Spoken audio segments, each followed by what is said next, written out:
Saksi ang maraming gusali sa ating kasaysayan. Nakaukit sa mga haligi nito ang mga alaala ng nagdaang henerasyong hinubog ng panahon. Kung nakapagsasalita lamang ang sahig at dingding nito, anong kwento kaya ang ibubulong nito mula sa ating nakaraan?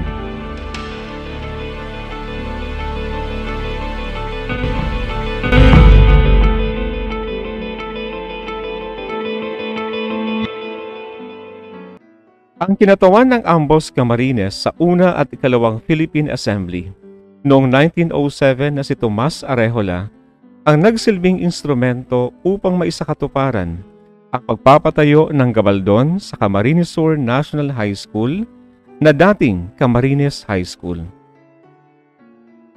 Dalawang gabaldon ang matatagpuan sa nasabing paaralan, may isang palapag na gusali at may dalawang palapag na nakaharap sa pangunahing tarangkahan ng paaralan.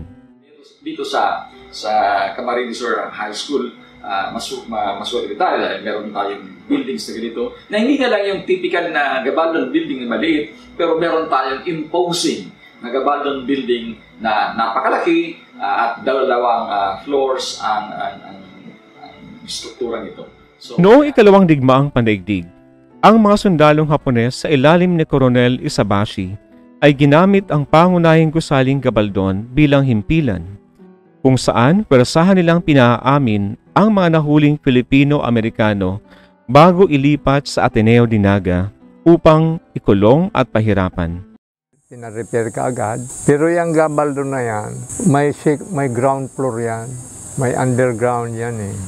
Parang mga room by room. Noon nga, naglalaro kami dyan, nababa kami, nalaro.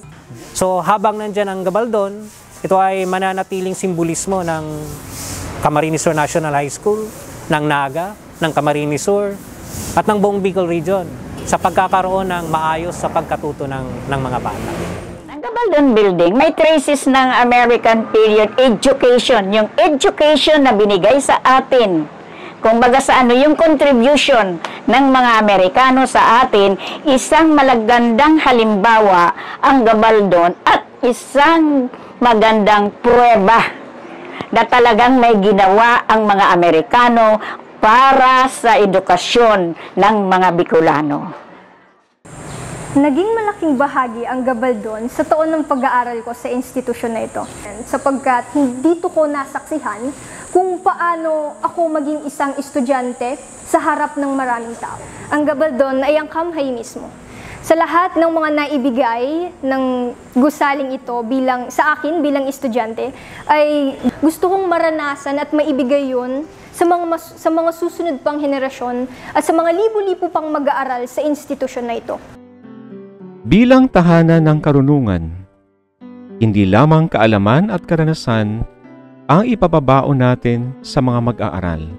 Ang mga gusaling gabaldon at ang mga alaalang kakambal nito, ang ating magsisilbing natatanging pamana.